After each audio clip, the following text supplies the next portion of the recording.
welcome to the Great Detectives of Old Time Radio. From Boise, Idaho, this is your host, Adam Graham. If you have a comment, email it to me, box13@greatdetectives.net. Follow us on Twitter @Radio Detectives and become one of our friends on Facebook. Facebook.com/Radio Detectives. I do want to encourage you to check out the other podcast we have available. If you like public domain TV shows and movies, though mainly TV shows right now, featuring great detectives, be sure and check out public domain video theater, videotheater.greatdetectives.net, and you can be subscribed to receive public domain video with commentary, generally about every 2 weeks. So just go to videotheater.greatdetectives.net. You can also check out the amazing world of radio, amazing.greatdetectives.net, where we'll be airing the series that is did by our Patreon supporters for our summer series. And you can also listen to past series such as the Summer of Bogart. Check out my newest podcast, the Classic Comics Podcast, at ClassicComicsGuy.com, where we are searching for the finest comics in the universe. All right, well, now it's time for today's episode of Man from Homicide. The original air date, August the 20th of 1951, and this one is the Wee Willie Baines case. Stay tuned for The Man from Homicide. Henry J. Taylor, author, journalist, and ABC commentator, whose commentaries on world events are heard each Monday evening on ABC, is on a fact-finding tour of European countries. Periodically, Mr. Taylor takes trips abroad to examine activities at first hand and to get his own reactions. During the weeks he's in Europe, his Monday evening commentary, Your Land and Mine, will be broadcast each week from a different European capital. He'll speak tonight from Rome, Italy. So listen for Henry J. Taylor's penetrating analysis on Your Land and Mine over your ABC station. The Man from Homicide. According to Webster's dictionary, homicide is the killing of one human being by another. According to Lieutenant Lou Dana, it's the beginning of a dirty, dangerous job that doesn't end until the killer is found. I don't like killers.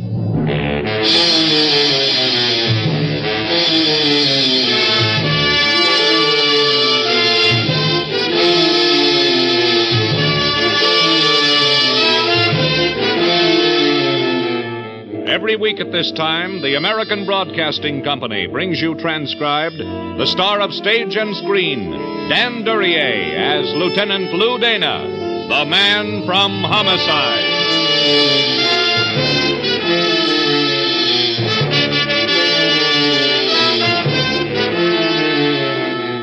The dead are lonely people. They don't eat, drink, chase blondes, or hit the night spots. Nobody keeps them company. Their quarters are on the crude side. And when they've died violently, they don't look good. When they check in with Homicide, they put in their time at the morgue. I wonder if the cold marble of the slabs ever bothers them. The sergeant standing next to me had surrounded himself with 300 pounds of fat, but even that couldn't keep the cold out. Lieutenant. Have a stick of gum, Dave? No, thanks. I don't like his looks. Wee Willie? He ain't exactly in the best of shape. 45 slug? Yep, in the back of the head. Somebody wanted to make very sure. When and where, Dave? Couple of kids stumbled across him in the park around 11 o'clock tonight. Kids? At 11? 18-year-old kids. Boy and a girl looking for a quiet place. They found a quiet place. They also found Wee Willie. What's the medical examiner's guess as to time of death? Around 7 tonight, give or take an hour. Dinner time. But not for Willie.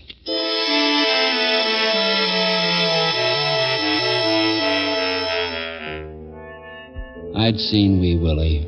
We got out of the morgue. The room I kept my desk in was warmer, but the chill was still in my bones. Dave. Yeah, Lieutenant.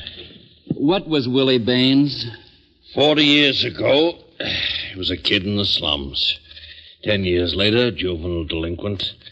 And since then, petty larceny boy, small bookie, errand boy for the smart ones. Yesterday, the Crime Investigating Committee had him under subpoena.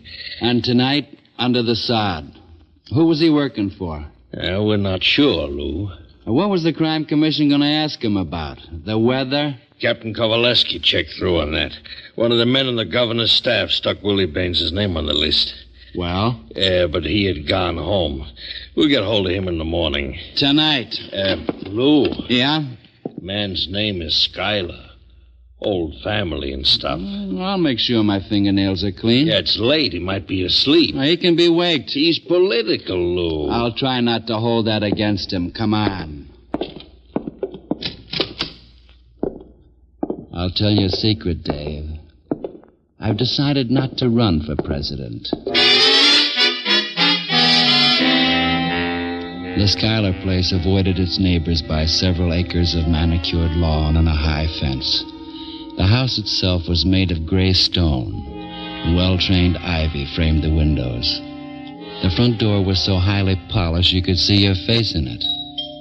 I needed a shave. Yes? Oh, she didn't need anything. She had it all. What do you want? Mr. Schuyler? It's late. It is? Well? My credentials. Lieutenant Dana. Homicide. Homicide? Come in. Mr. Schuyler's in his room. What did you want to see him about? It might be simpler if I discussed it with him. I suppose you know what you're doing. We'll leave it at that. But I can't understand what connection there is between homicide and... Professional connection. Mr. Schuyler won't be pleased at being disturbed. Wee Willie wasn't pleased either. Wee Willie? A man with a priority at the moment. Well, if it's important... Why not let your husband decide? My... Where's his room? Quick. Down the hall, last door. Thanks.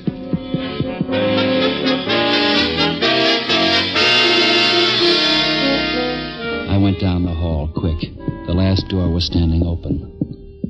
Mr. Schuyler was wearing a silk dressing gown, leather bedroom slippers, and what looked like a smile on his thin lips, but wasn't. And 2 bullet holes in the head. An open window gave a fair view of the manicured lawns and the fence at the far end. Somebody was climbing it. He was over before my bullets got there. Lou! That fence is over 100 yards away. Shh, wait. Yeah. Now what? Hey. Schuyler? I'd say so. Dead. He's got a right with 2 bullet holes in his head. Dave, when you came in, did shots figured you might need me. And did you see a woman in evening dress? A woman? No. Come on. Mr. Schuyler will excuse us. Was there a woman here? Yeah, she made light conversation with me. Maybe because she thought I was a good conversationalist, or maybe because she had to give a gunman time to shoot his gun off. I left her here. Nobody around now? No. She must have ducked out when you came in. Who was she? I called her Mrs. Schuyler. It looks like I was wrong. Get on the phone. Notify the department, Dave. What'll I tell him? Tell him Wee Willie's getting company. The technical men showed up and got the routine underway. They found out that the corpse was Schuyler, and they found out that the corpse was dead, and that was all. Dave and I went through the dead man's files and found nothing. Out on the lawn, the noise and the smell of gunpowder faded. He went over the fence right about here. Maybe he dropped his calling card. There's not a thing around, Lou. I better take a look at the fence itself. Shoot your light up here, huh? Okay, Lieutenant. Hold it now. Yeah. There's rough stone on top. He must have hit it hard going over with my bullet singing behind him. Yeah. You got something, Lou? Something. Yeah. Hunk of cloth. Half an inch by half an inch, maybe. Jagged edges. Could have been torn off his pants leg. Yeah, hardly enough to identify, Lou. That's for the lab to worry about. Dave, we're dead. I'd say. Baines was going to sing, and somebody objected to his solo and killed him. When Schuyler had picked Baines for investigation, he had something on his mind. Now, where's Schuyler's mind now? Well, son, you're being rhetorical. The girl. What's a description worth? She had nothing that'd make her different from 500,000 other girls except beauty. And that doesn't fit into her police report. None of it's any good, Lou. I know, Pappy. So let's feed this cloth to the lab. Half an inch by half an inch. I wonder if there's enough to make a hangman's rope out of it.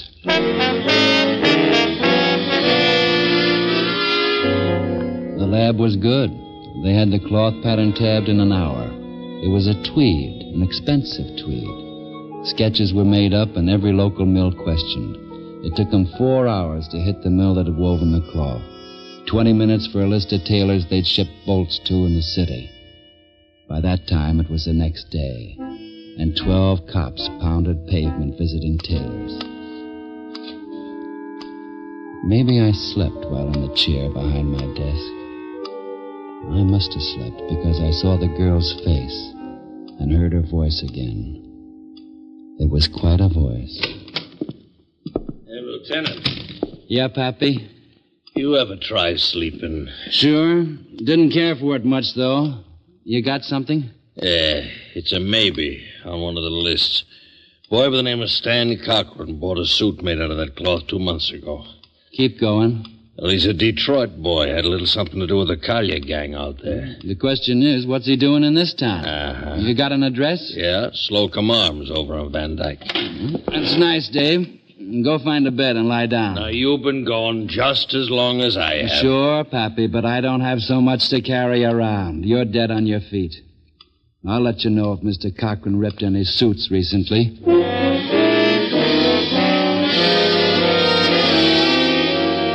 Once upon a time, Van Dyke had been a nice street where people got married, had kids, and died in bed.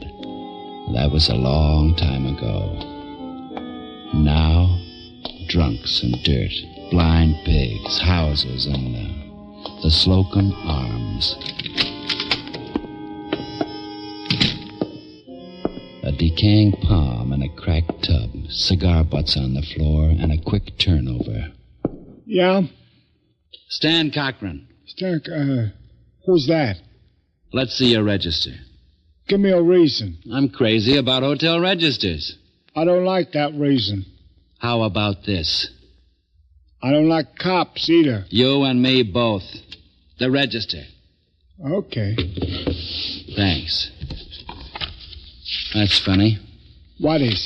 All your customers got the same handwriting. Oh, I can explain that. Go ahead.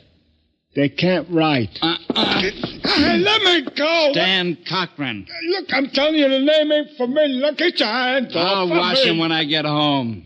Maybe he didn't feed you the right name. He's 28 years old, 5 feet 7 inches high, weighs around 160, brown hair, gray eyes, dresses a lot better than this dump would call for. Who is he? Oh, I don't recognize. What's the idea? Keep your hands away from that drawer. There might be a gun in it. Who is he? Well, Oh. Shut up.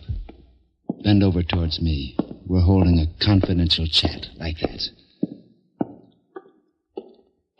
He's on his way out. What name did he use here? I don't know. You gave it away. What name? Steve Carter. Yeah. No imagination. Same initials.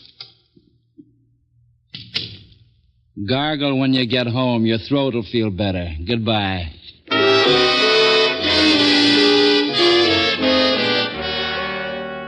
Mr. Cochran was wearing a tan gabardine. I admired it walking up Van Dyke. Half a block, and Mr. Cochran decided his gabardine was worthy of better places than Van Dyke. He hired a cab. I made my car, and Mr. Cochran and I went for a drive.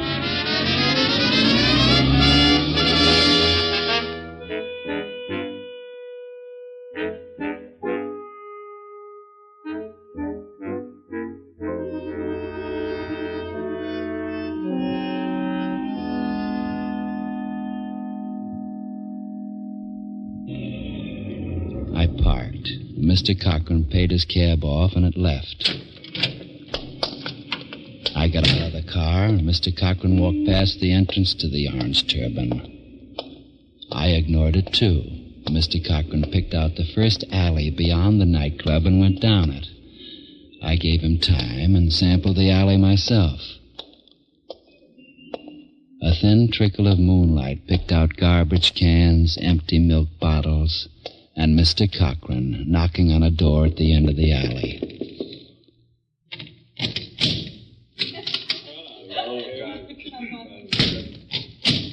The door was solid and bolted. I decided I'd use the front entrance to the Orange Turban. It was the kind of a place that had a cover charge. I wondered how Captain Kowaleski would feel about a cover charge. And then I had thoughts about Mr. Schuyler, and I didn't bother wondering. The head waiter had his doubts, but the place was open to the public. The table he gave me commanded a very good view of the wallpaper and the entrance to the gents' lounge. The girl playing the piano was like 500,000 other girls, except she happened to be beautiful. The last time I'd seen her, we were in a gray stone house, and a man was about to die. This time... Good evening, Lieutenant Dana. If you say so. I'm Welsh. I own the Turban. Hope you like it. Oh, I'm crazy about the wallpaper. The head waiter didn't recognize you. Now, if you'd like another table... This one will do. Lieutenant, I hope you're not here on business. I wouldn't know. Who's the piano player? Claire Mason. Beautiful, isn't she? And she even plays the piano. I'd like to meet her. I'll ask her. You pay her salary, tell her. Very well, Lieutenant.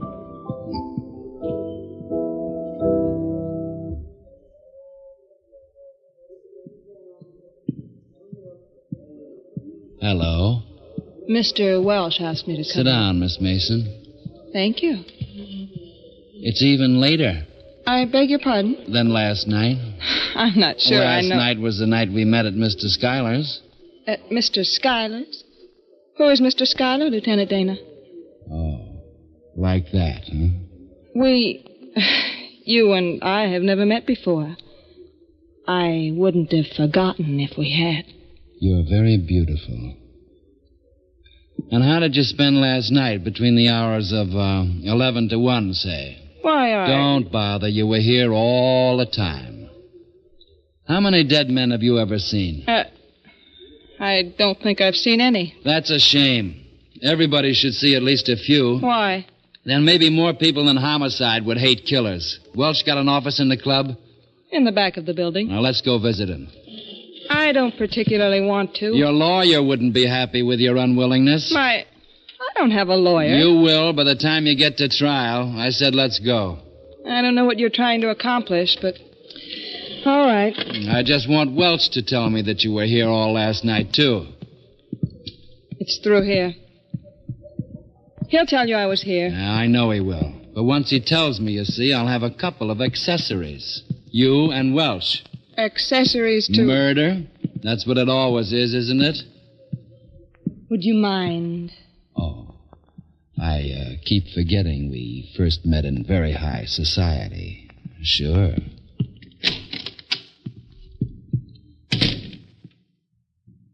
Lieutenant Dana. Yeah? Since Welsh will corroborate my story, what's there for you? Exercise?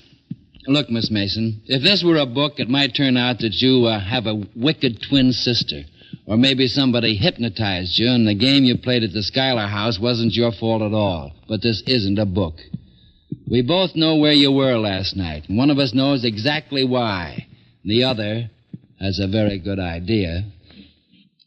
Welch is on the other side of that door? Yes.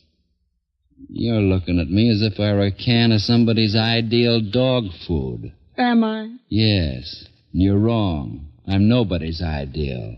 Not even a dog's. You sticking to your story? It's not a story. It's the truth. I've got just enough brains, Miss Mason, to know you're lying. I'm just enough of a fool to wish you weren't. Forget it. We go back to the script now.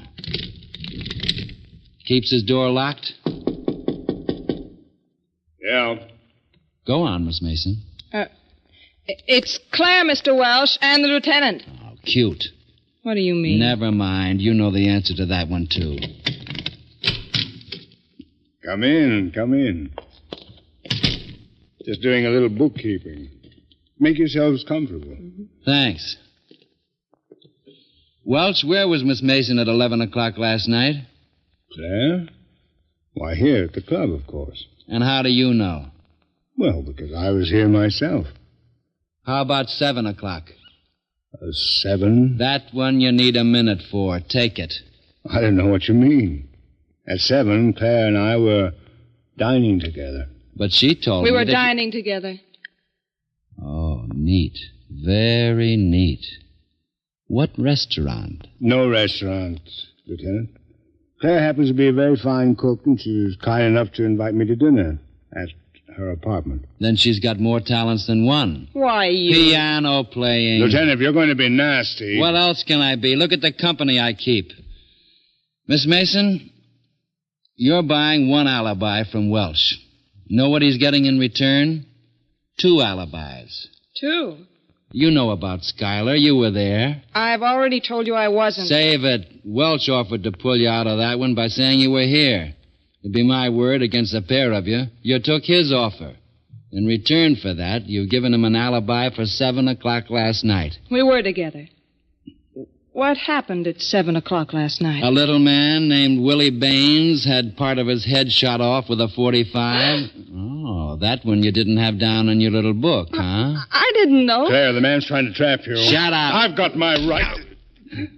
How about Willie Baines's rights? How about Schuyler's rights? I had nothing to do with him. Remember, Dana, you're not a jury. I remember that all the time. That's why I don't kill you.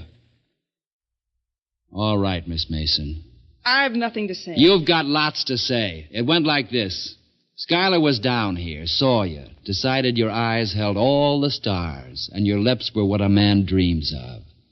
He also happens to be on the crime commission. He got hold of Willie Baines, and Baines decided to talk. About who? You know the answer to that one. Otherwise, you wouldn't have recognized Willie Baines's name when I threw it at you. I still have nothing. Let me. Baines was going to tie Welch in with the racket. Schuyler told you. You worked for Welch, you told him. Mistaken loyalty or a cut in the profits? I work here, that's all. Thanks. It makes it a little cleaner. You told Welch, and Welch started moving. He hired a gunman from Detroit. First, Willie Baines went at 7 o'clock, and then Schuyler at 11. You were with Schuyler at his house in evening dress. Or maybe you didn't know the program for the evening. I didn't. Claire, That was for obstructing justice, Welch. I'm confused. Say the phony alibis work. Where does that leave you the minute Welch stops worrying about you? Oh, I don't care Where about does what... that leave you? 2 dead men on your doorstep morning, noon, and night, waking and sleeping. Schuyler, who loved you with 2 bullets in his head. Willie Baines dead in Potter's Field. Stop! Please stop it. All right, Lieutenant. Claire. I was at Schuyler's, you know that. You saw me.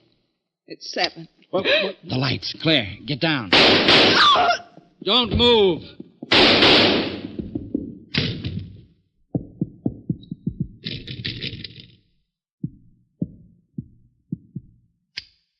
The boy from Detroit was around. Claire, I don't feel good. let me look at... Yeah. Don't leave me. I'm not. It wasn't Welch. I had my eyes on him. It was the Detroit gun boy. Emergency. Lieutenant Dana. An ambulance, quick. The Orange Turban Club, back room. Take care of that and then send a patrol car over.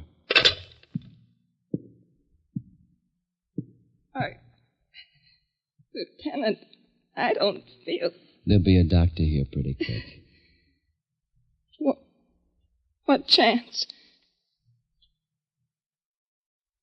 You don't have to answer that one. I know.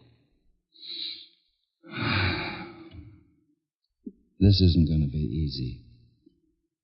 But, Miss Mason, I'm a cop from Homicide. I got a duty to perform. What are you so worried about? I don't like it. There's a gimmick in the law. It says testimony by a witness not alive at the time of trial isn't admissible unless the witness made the statement and signed it at a time when the witness knew he was dying. Then I'll make a very good witness, won't I? I'll write the dying declaration out. Name, Claire Mason. Where do you live? The Ardmore Hotel. Do you now believe you're about to die? Yes. Have you no hope of recovery from the effects of the injury you've received?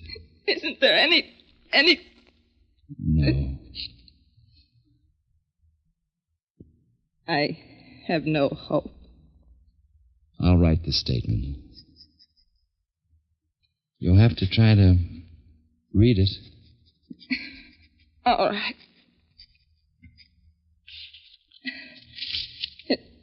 It says what you said before. Yes. Give me the pen.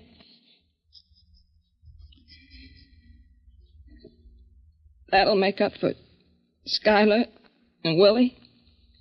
It'll make up. Oh, I think maybe now, Lieutenant. Yeah?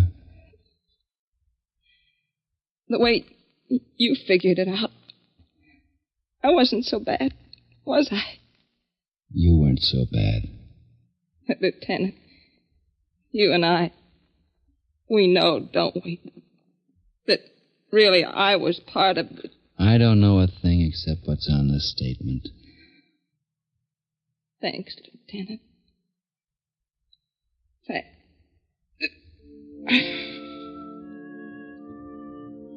She thanked me, and she died. It wasn't fair. Dead, she looked even more beautiful.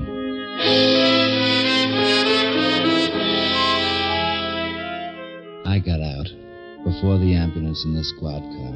I got out of the room and down the hallway and to the door that opened out on the alley. I was late, but not too late. Welch and the gunboy Cochran would be waiting. They had to wait. Alive, I was their executioner. Dead, they'd be safe. I killed the hallway light, slid the bolt open, kicked the door wide, and headed for the dirt on the alley pavement. I picked number one by the flares of his gun. Welch. He hadn't expected me to come through the door that low. The gunboy had been smarter. He pulled in behind the stack of barrels he'd used as cover. We were going to have fun.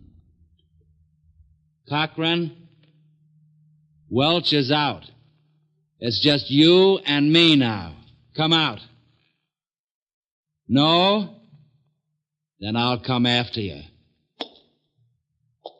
You got the girl. A neat job, Cochran. Real neat.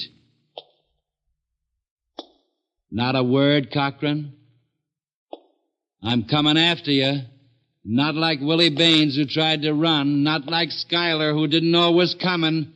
Me, you've got to take from the front, Cochran. But to do that, you know what, Cochran? You'll have to come out yourself. Stand up to it and take a chance. How about it, gunboy? How about it, killer? All right. I'm on the other side of the barrels. I'm kicking them over, and when they go down, we'll each have a shot apiece. Fair enough, gunboy? Fair enough, killer? No! I'm coming out. Here's my gun. Don't shoot. Please, please don't shoot. He crawled out on the dirty floor of the alley and cried. I didn't shoot him. They die harder and more often in the death cell. The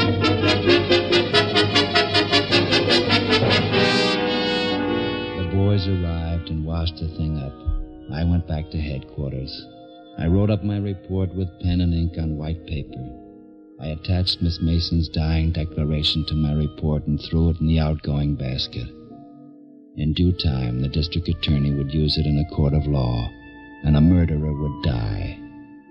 Fair enough. And Claire Mason, with the lights in her eyes and the warm lips, was dead, and would be forever dead, with all her beauty. I don't like killers.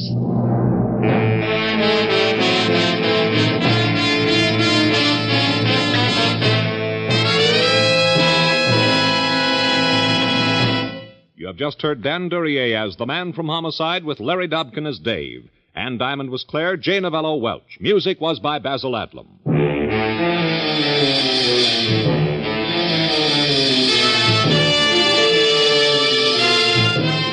The Man from Homicide is transcribed, written by Lou Bitties, directed by Dwight Hauser. Be with us again next week, same time, over most of these same ABC stations, to hear Dan Duryea as the Man from Homicide. Orville Anderson speaking. This program came to you from Hollywood. America is sold on ABC, the American Broadcasting Company. This is Andrea J. Graham, author of the Web Surfer series, and a Madam's Wife. You're listening to the Great Detectives of Old Time Radio.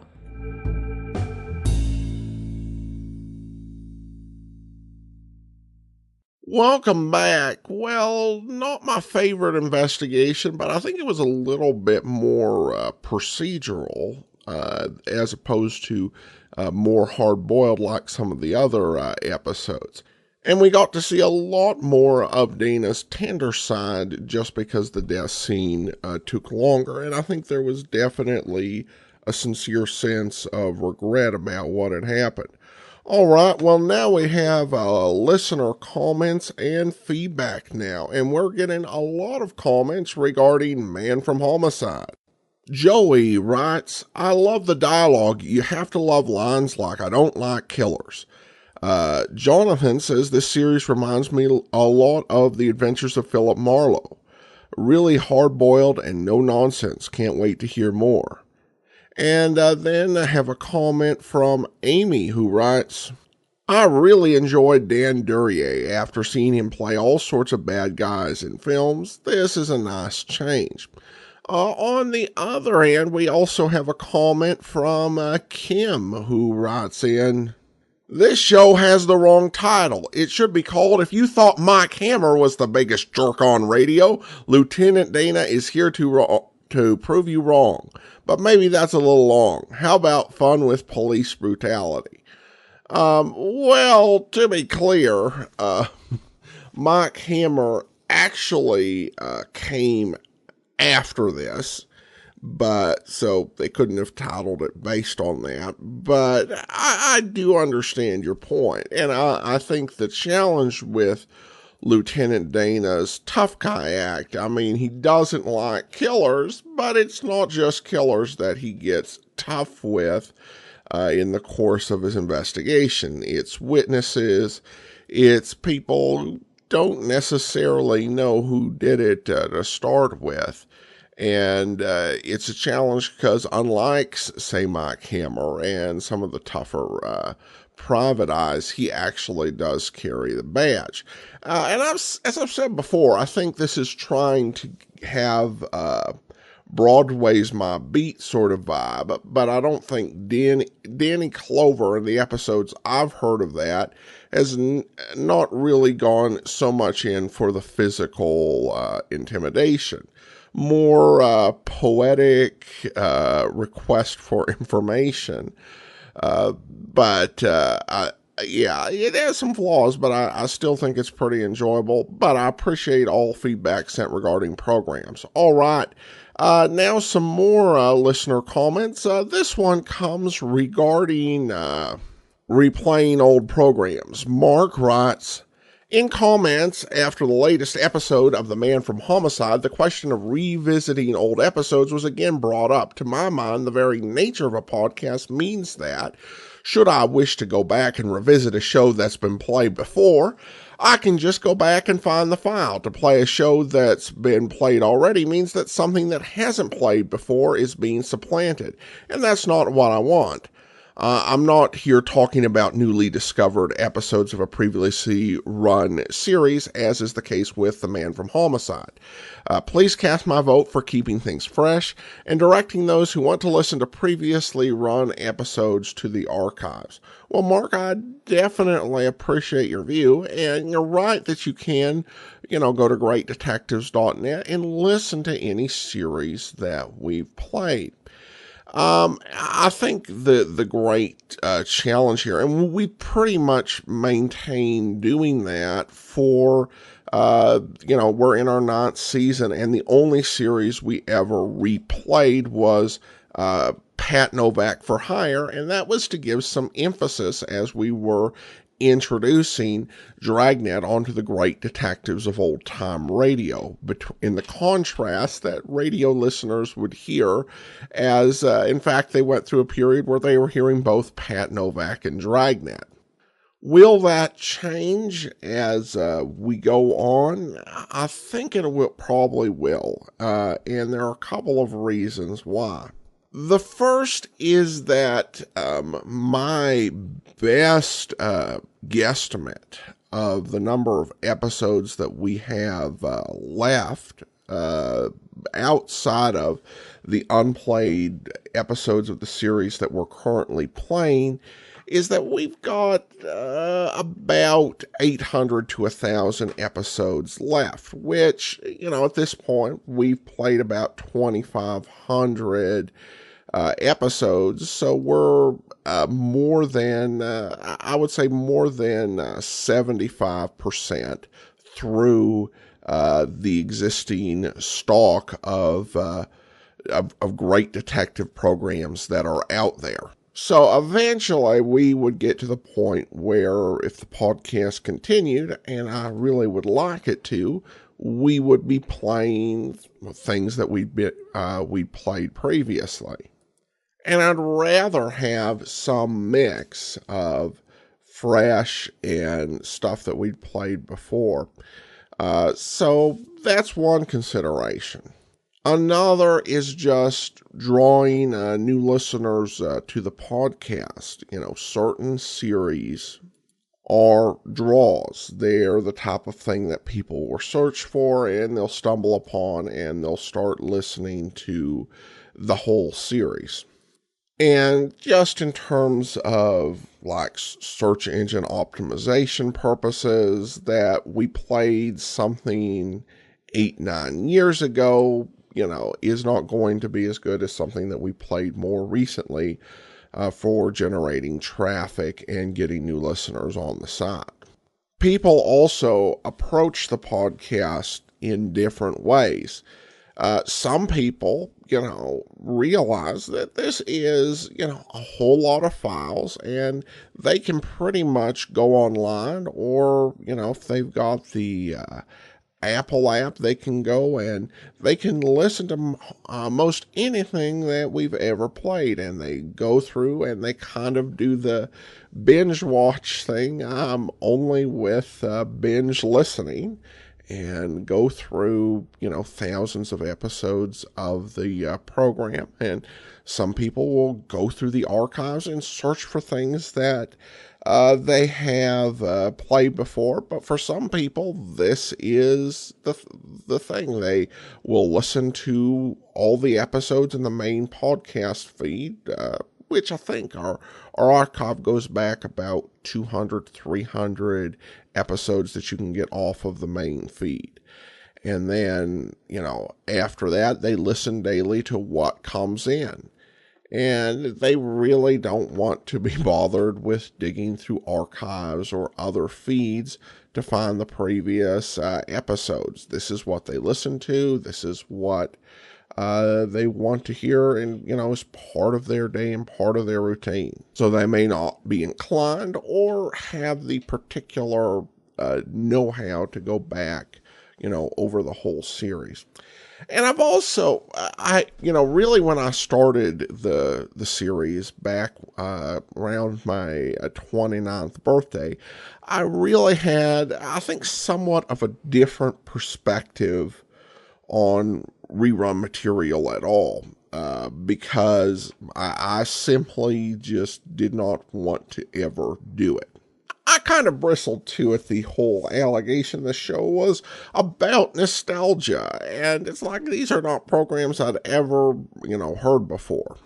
And so the episodes I played were pretty much always, unless it was a series that I had listened to all the way through, I would get to a point where all of the episodes were truly new to me, and, getting that new experience. But one thing I've come to realize is that you can listen to or watch or read something that you've already read before a few years back, and you can still get a new experience, because even though the work that you're taking in hasn't changed, you have changed over the years, and so there is a new experience in that. So, if we rerun a series that we played, back in 2010 or 2011, well, I've changed, life's changed, and I'll be approaching it differently than I would have way back then. And to be clear, I definitely want to maintain as much of a mix of material that is new and fresh to long-time listeners, but just the realities of the number of programs left to do and the number of episodes does kind of limit that. So I appreciate people's understanding, and we'll do our best to care for all as many of our listeners' needs as we possibly can. Thanks so much for the question, Mark. And then we got another question. I forget the source. Can't find the email or tweet or Facebook message to save my life. So I apologize. I don't have your name or the exact question. And it was about whether we would consider running The Whistler. And if the reluctance around that would be because The Whistler was not really a detective. And yeah, that would be one of my big hesitations with running The Whistler. It's a very different sort of genre, although there was one early episode of The Whistler which actually could have been a detective story. I also do think that just the general tone of The Whistler, it's something that I can appreciate, but probably not something I could appreciate every week. And there are about 10 years worth of episodes. So that's not really a series that would fit our profile. And I don't think I would consider doing it as a separate series for months on end. It just can get a bit too dark for a bit too long, although there are some lighter episodes of The Whistler out there. So, yeah, thanks for the question, but yeah, Whistler would not be something that would fit with the format of the program. All right, well, that will do it for today. Join us back here tomorrow for Rocky Jordan, and then next Tuesday it's another episode of The Man from Homicide. In the meantime, send your comments to box13@greatdetectives.net. Follow us on Twitter at Radio Detectives, and become one of our friends on Facebook, facebook.com/Radio Detectives. From Boise, Idaho, this is your host, Adam Graham, signing off.